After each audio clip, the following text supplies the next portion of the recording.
As of October 4, 2024, we will be no longer accepting in-stream ads application. So ayan po guys ang bagong update ni Facebook Meta about in-stream ads monetization. Ayan po, paki-screenshot na lang po para mabasa mo ng malinaw yung buong update ni Meta tungkol sa in-stream ads.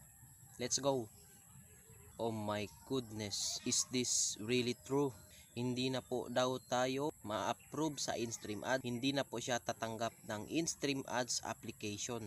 Ano ba ang masasabi mo?